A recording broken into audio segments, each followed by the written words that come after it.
Hello. Let's see in this video how ATP is made. All right, so what we've done so far is to move protons from the inside of the matrix to the outside of the of the mitochondria. Now, what's going to happen? We have built this enormous proton motive force. Okay, these protons have higher concentration again on the outside. It is very thermodynamically favorable to go back in. And as long as we couple this movement of protons back in with our ATP generator here, which is called ATP synthase, this enzyme, then we have this, this spontaneous movement of protons will provide the necessary energy, will drive formation, of ATP. Sometimes the ATP synthase complex is called complex 5, but of course, it is not part of the electron transport chain. There are no electrons here, okay, that are moving. We have protons that are moving, but not electrons like we had seen before from complex 1, let's say, all the way to complex 4. How does it look like? The enzyme is complex. It looks like this. So that's the outside, where all the protons are in. And there is a protein, there is a membrane embedded portion of this enzyme. So here in this circle, there are many different little subunits, these rods. There is a shaft then, and a part that sticks in the outside, in the inside of the mitochondria, in the matrix. It turns out that this non-membrane embedded portion of the enzyme is what makes ATP. That's the ATP synthase catalytic sites that are in this part of the complex. There is also a stock, as it's called, that keeps everything together. Now, you can separate the membrane bound parts of the complex of ATP synthase from the soluble ones by just treating them a little bit with magnesium, purifying these mitochondrial membranes and treating them with magnesium. So that will release the soluble part. And the soluble part now is a fully fledged enzyme, but it doesn't make ATP anymore, but it can break it. Okay, it can hydrolyze it. If you give it ATP, it will just hydrolyze it to ADP and PI, so it will, and phosphate. So it will actually do the reverse reaction of what it normally does in the cells. Okay, and this part, the soluble part, is called fraction 1 or F1, and the membrane bound fraction of ATP synthase is called fraction O, not 0. O because it's a oligomycin sensitive. It's a specific inhibitor will block the function of this membrane components of ATP synthase. I want to draw your attention to these rods here in the membrane, the FO part here, and it turns out that there is one. So these are identical subunits that make a ring, as you can see here clearly. It look better in this cartoon. We're going to see some actual images in a minute. So it turns out that each one of these rods is responsible for moving one proton. Okay. Now, if you isolate this FO part, the ring, let's say, and you examine it by electron microscopy, you see something like this on here. Okay, these are many different particles, and you see them all lined up, and you look at them in this resolution. It's quite astonishing, actually. You can count them, how many there are. Okay, first of all, to make up the ring, and you can see, there's little spaces in between. And I'll keep making an analogy when we discuss ADP synthase. This essentially looks like a revolving door. When you go through some big, building, and they have these revolving doors, but instead of the usual 3-4 slots that you see in those doors, here imagine that you have quite a few, actually 8, maybe 15. Okay, we have 8 in human cells. So that's the FO part. Okay, the membrane embedded part. The way you should envision it is that this dark area here in the box is really the membrane, and you're looking down on the membrane as you're looking at it. And on one side of the screen here are protons that are coming in from the outside. So one side, let's say behind the screen, then you are outside of the mitochondria. That's where the protons have built up from the electron transport chain. And towards you, as you look at it, you are in the matrix. And when the system works, protons coming through this ring towards you, okay, from behind the screen towards you. All right, so depending on what species we are studying, or we are studying, the number of the individual subunits in the ring varies, okay, between 8 and 15. And we have about 8, but E. coli and many bacteria, they have a higher number, close to 15 in some cases. So it's specific. The number is specific for each species. It varies among species. As I said, we're on the low end, and the best way to view this is through a bicycle gear. And in effect, we work in a high gear speed. So really, most of the time we have a lot of we have built up a lot of proton motive force in our system. So you were a vertebrate animal, a mammal, and having enough nutrients is never really a problem. Okay, so our cells are continuously bathing in growth factors and nutrients. So our system here is built so that it can work with a high proton motive force, so it can really crank. You can go in high gear. Bacteria, on the other hand, it's a different situation. It's variable, so they can actually work with low.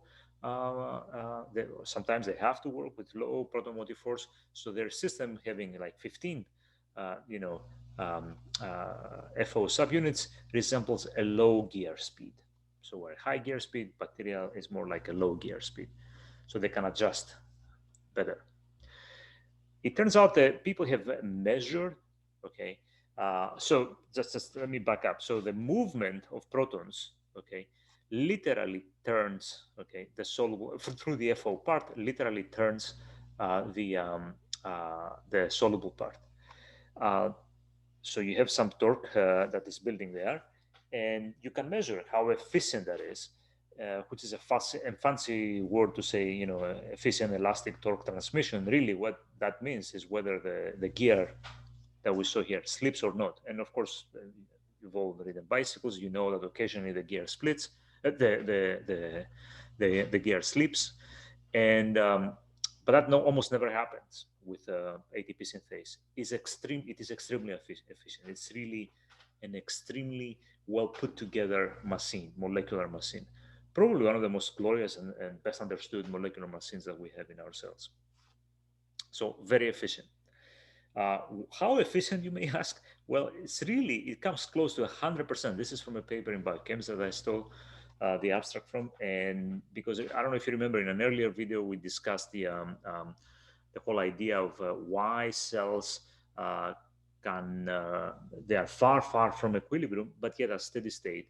And who pays for that? And our cells, something like, Maxwell's demon, that's a little demon here that can adjust, when little things go in and out, and build things that are far from equilibrium in a sense. So ATP synthase is a case like this of how can it be so efficient, reaching, as I said, almost 100%, okay, compared to other machines that we know about. The efficiency is 100%. And really, what we're looking at again is the informational content to build such a beautiful machine over billions of years. I mean, we've paid the price. Cells in our predecessors, in all organisms, when they were tinkering with this machine over the years, what we see right now is the final product. That's really uh, the craftsmanship is amazing because it has been built over billions of years. I believe they have somewhere, the information theoretic consideration are really, you have to take them into account when you try to explain this high efficiency. It's a beautiful machine. All right, so let's see how we got to know what we know about it. So I suppose the story has to start with ATP, right, which was discovered by Carl Lohmann in the late 20s. So the whole story of ATP synthesis is almost 100 years old, right? It started with ATP. Um, what does ATP do? You know, Soon after the discovery of ATP, it was discovered that without ATP there is no muscle contraction. Okay, so it's clearly important for some energy considerations in the cell. Um, Herman Kalkar, who has done a lot of work on ATP synthase, early work, found that ATP synthase is linked with respiration somehow. Okay. Um, Fritz Lippmann didn't work really directly on ATP synthase, but he was the one who proposed the whole concept of the high energy bonds, the phosphate anhydride bonds in ATP that make it such a useful energy currency, as we had discussed, at the introduction of the course. Um, Life became easier for lab work when ATP could be made in the lab as opposed to being painstakingly purified from cells. And now, serious biochemistry on ATP synthase began with Ephraim Racker, who showed that the soluble part of the ATP synthase, which again, when it's by itself, it acts as an ATPase. It hydrolyzes ATP, is somehow involved in oxidative phosphorylation. Okay. And he found that mitochondrial fragments were capable of respiration, meaning they could move electrons onto oxygen, but they could not do ATP synthesis. So you really needed that part of the enzyme. He isolated, as I said, the F1 ATPase, the soluble fraction, and he's very famous for he got the Nobel Prize, and he's very famous for this maxim here. He was really a biochemist, and his maxim was don't waste clean thinking on dirty enzymes. So basically, purify as much as you can before you can draw any conclusions. Around the same time, Peter Mitchell proposed the chemiosmotic hypothesis, which we know now it's correct. That basically, electron transport chain builds the proton motive force, and then that force is used to drive ATP synthesis through this beautiful molecular machine. Ephraim Racker didn't believe that. Okay, he was one of the people that were against the chemiosmotic hypothesis that Peter Mitchell proposed. He favored the more classical view of the problem, thinking more along the lines of glycolysis, let's say. Okay, so that you have substrate level phosphorylation that in this case happens to be on the membrane, but that's it. I mean, it was very similar in principle to what was happening in glycolysis, and all we had to do was to purify all these relevant enzymes and build the pathway. So he was thinking more in the sense of a traditional biochemical pathway as opposed to a battery coupled to a generator that to a mechanical, to a machine of some sort that Peter Mitchell had envisioned. Paul Boyer, who also got the Nobel Prize for the mechanism of ATP synthase, and he died actually recently, a couple of years ago or a few years ago. He was a professor at UCLA, and he found that there are actually, so ATP synthase makes the ATP, and there are specific structural changes associated with ATP synthesis. And we'll see his model in a detail, which we know now to be correct. Something very interesting happened. So I have split here I don't have too much space, so I put up and down. But around the same time that these ideas were coming along, and Peter Mitchell was not believed by pretty much anyone at the time, in the mid to late 60s, a key discovery was made from something unrelated. Um, Working in chloroplasts, Andre Jagendorf found that you don't need light to make ATP as long as, and this is key, as long as, so you can do things, you can make ATP in the dark in chloroplast, provided that you actually give the chloroplast a pH gradient. This seems like a very, simple statement to make, very generic, very descriptive, but if you actually read between the lines here, maybe all that light does, all that photosynthesis does, is to actually generate a pH gradient. So in the dark, when you don't have light around, you don't make ATP unless you now go in and give the chloroplast a pH gradient, which means that the electron transport chain, which is what's happening in photosynthesis, as we will see later in the course, all it does is actually it generates a pH gradient. All right, so that's the idea.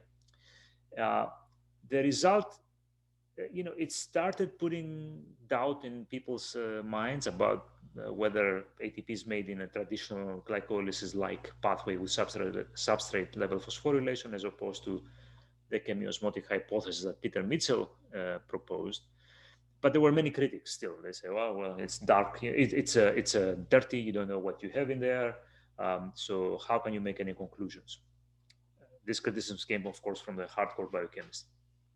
But um, it didn't take long for more people, including Ephraim Racker, and that's again very important that when he starts seeing the data coming in, okay, uh, he became a believer now on the chemismotic hypothesis, and in fact, he contributed to it by showing that taking a step further, the Andrei Jangadorf experiment, he made super pure ATP synthase, which of course he could purify it, right?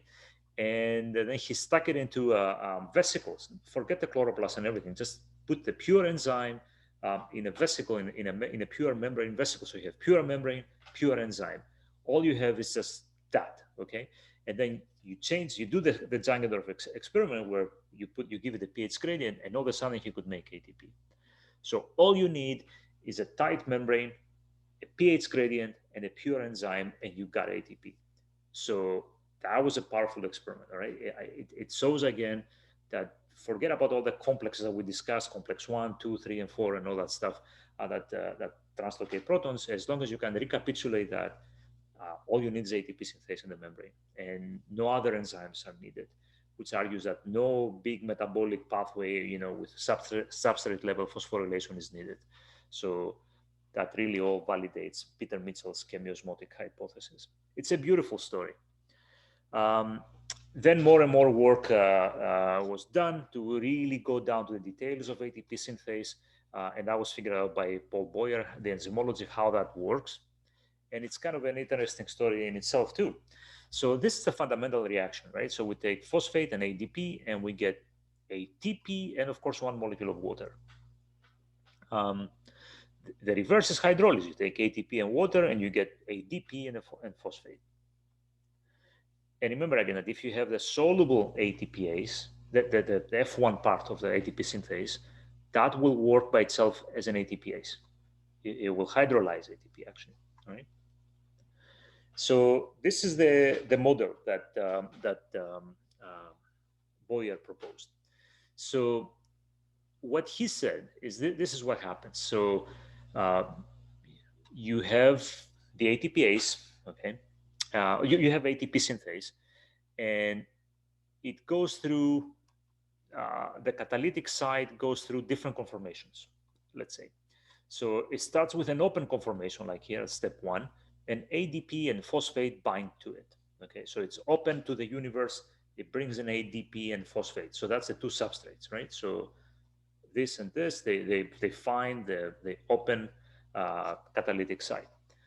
And then um, protons start coming in, okay, let's say from the FO part, and the site closes a little bit. So it's closed, it's not open anymore, it's closed, but it's not super tight, it's just closed. As now the protons start moving through the ATP synthase, moving from the outside to the inside, the the um, uh, the side, the catalytic side there becomes very tight, super tight. So the enzyme really holds very tightly the two substrates, ADP and phosphate, and as the protons are coming out, and now it can make ATP, and as the protons are coming out, okay, um, the site now from being super tight and holding ATP, very, very tightly, opens up. So it's the movement of protons that actually converts the tight site to an open site again, and the whole cycle can continue over and over and over. All right. So the energy for this conformational transition going from the open and here from the tight actually to the open again is provided by the thermodynamically favored movement of protons. How did he figure it out? Well, um, he actually labeled oxygen. He gave the enzyme labeled oxygen, and after some time, radio labeled, let's say, and after some time, he measured the kinetics of where the oxygen will end up. Okay, in theory, it can go if the enzyme works like this in the hydrolysis. It will go on. You will find it on a phosphate. Remember, there are oxygens around phosphate, and you will find, of course, on ADP. Um, and if you go back, you're gonna also label ATP, and essentially everything gets labeled. But in even ATP, but in small amounts. So measuring all these kinetics and how the label is distributed, He came back. Oh, and by the way, this is all blocked by oligomycin, which inhibits ATP hydrolysis. He came up with this model.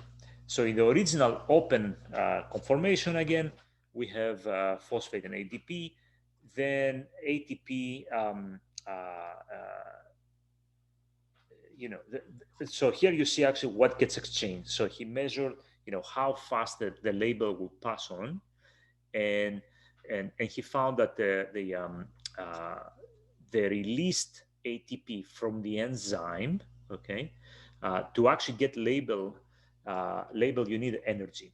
So he could isolate it after it got released from the enzyme. So you measure what's in the solution, not on the enzyme. You measure what's on the solution as they come off, and you look at the label of oxygen. And he found that to actually get some ATP generated and released in the solution, that's the step that requires energy. Okay? And in his mind, these exchanges, the label of the enzyme bound form to whatever gets released, suggest three catalytic sites. And this is really almost like the three catalytic sites in the enzyme itself. And the way you view this is to see this as musical chairs, literally. Right. So first, you have the open conformation. So you have three catalytic sites, and each site has a different conformation. When you start out, you have an open site, you have a loose site, so it still binds, but not as open as the O here.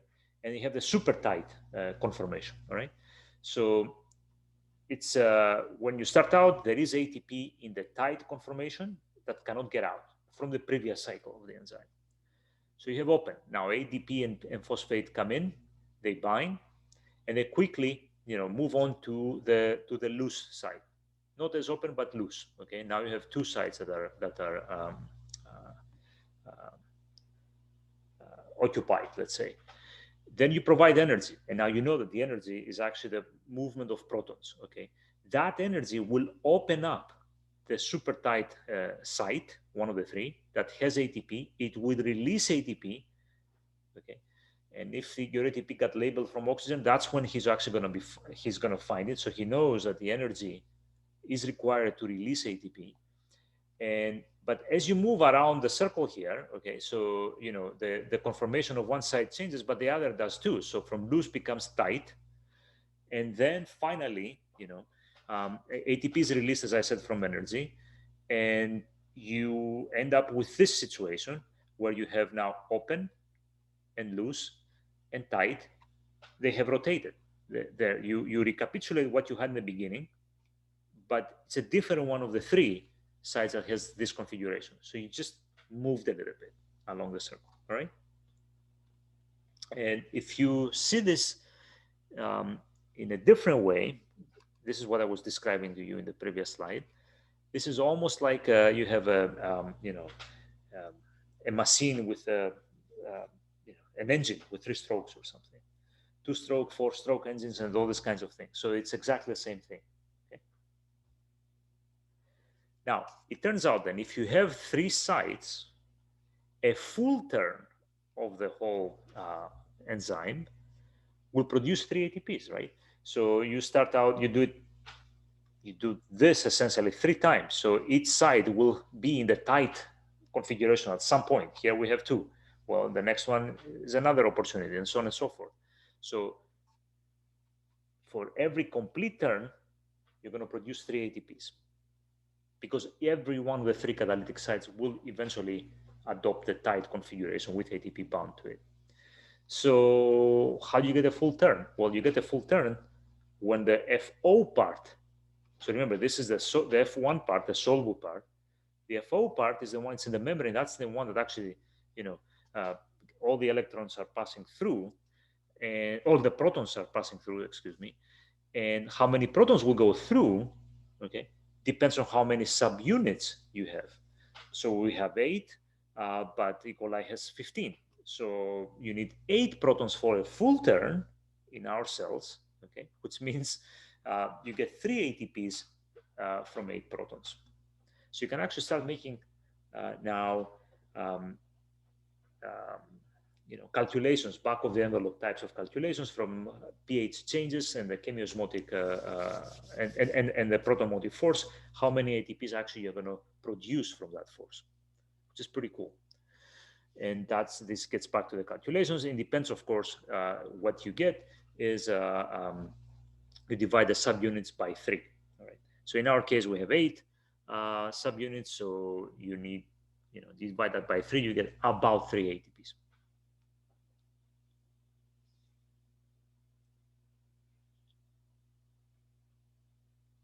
So how many protons? So you get 8 protons for a full turn. So for 3 ATPs. So sorry.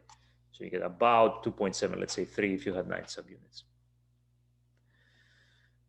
All right, so then we continue with atomic resolution of the ATPase. The F1 part became known with John Walker in the 90s. And this is, to me, one of the most beautiful experiments that really recapitulates what I have been telling you from the beginning in this class, that you can see how thermodynamics are directly applicable to what we're talking about. And this is an experiment that really proved that chemical synthesis of ATP is really done by mechanical energy, because that's the whole point here. When you turn and you make, that's mechanical energy, and somehow that energy, okay, is used to make chemical energy in the form of ATP. So you have the coupling of mechanical energy, the rotation, okay.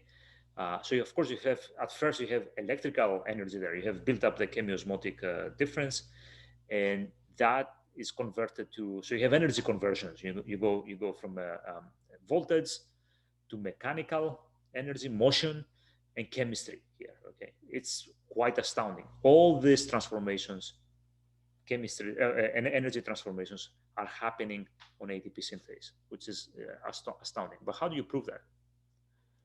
This is the experiment, and to me, it's one of my favorite experiments in biochemistry, if not the most incredible experiment. So it was done only about 15 years ago by the Ito lab, and okay, let's just build it in principle, not in the system that if rotation, if the mechanical energy is all you need, can you actually get the soluble part without any membranes, without anything, if you just magically go and grab it and turn it? So the energy is provided by your motion. You have your hand and you turn it, your muscles.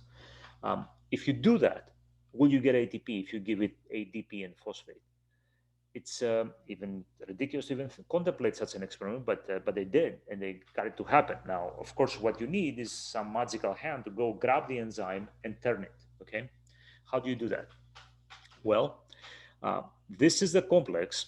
Okay, and you immobilize it on a slide, a glass slide. Very simple. How do you mobilize it? Yeah, you build some specific tags. His tag here, very easy to do, okay, in all proteins, and you immobilize it on this slide. So you just stick a couple of handles so you can immobilize it. Now, and it's important to immobilize it so you can actually turn it now. How do you turn it? Well, you attach another tag on the other end, which is really a magnetic bead here. You put streptavidin and you put some biotin, and then you have streptavidin, which is coupled to a magnetic bead. And now you can almost guess what's going to happen later. The motion, okay, if you stick this to a rotating magnet, it is that rotation of the magnet that will actually turn the ATP synthase. Okay, so now you have immobilized the enzyme. So if you didn't do this on the slide and you just run it through a magnet, then it's just going to spin around all the time, but without actually spinning, and it's going to be rotating in the air. But the enzyme itself has to turn. Okay, so you first immobilize it, and then you put the magnetic bead on it, you stick it in some powerful magnets, and you start rotating it. Okay, and it does. So the enzyme forcefully turns now. Okay, you apply force on it, and what happens then? You ask, if I give it ADP and phosphate, will I get ATP out? If you do, then you have coupled the mechanical energy when you are actually almost like a top. That's really what it is. It's a top. You spin it. You made an ATP synthase top, and you spin it. And when you do that, do you get ATP forming? And the answer is yes. They got ATP from this system, completely in vitro, no membranes, no pH, no nothing. Okay, so instead of having the proton motive force, the sort of the electrical force on the battery, here you did some magnetic tricks to turn it, and that mechanical motion was transformed to chemical energy in by the enzyme, and you got a product out. It's astounding. So that recapitulates everything, and now we know in excruciating detail how the machine works. And this is a little video to summarize everything. Or maybe I need to get out here and play it. So we are. So this is, I mean, that's the inside of the mitochondria. Here you are looking at the outside side. This is for a bacterium, but this is inside the mitochondria or the inner mitochondrial matrix or the cytoplasm of the bacterium. On the outside in us, which is the cytoplasm in us or the periplasmic space, let's say in bacteria, what you have are the protons. Okay, we're going to play it again. Let's go back. You have the protons that are you have built, through the electron transport chain. They really want to go in, and they go in through the FO part, okay, which turns. And when it does, okay, then it provides the energy of the three catalytic sites that we have on the F1 part, okay, to make ATP. So let's see how that works now. We're going to some blow up. This ATP is made. So I guess that's an open conformation now. Okay, ATP is made, and then as it turns, because the protons are moving in, you allow the ATP to be released. So you can keep playing it, but that's the whole idea. It's in my opinion, I mean, it's one of the most beautiful illustrations of biology and biochemistry. How all the concepts from very diffuse, broad concepts came back down to a simple, not so simple, but to a clear understanding of how all cells make ATP. So at that point, we will stop and we'll continue in the next video with the pharmacology of the system.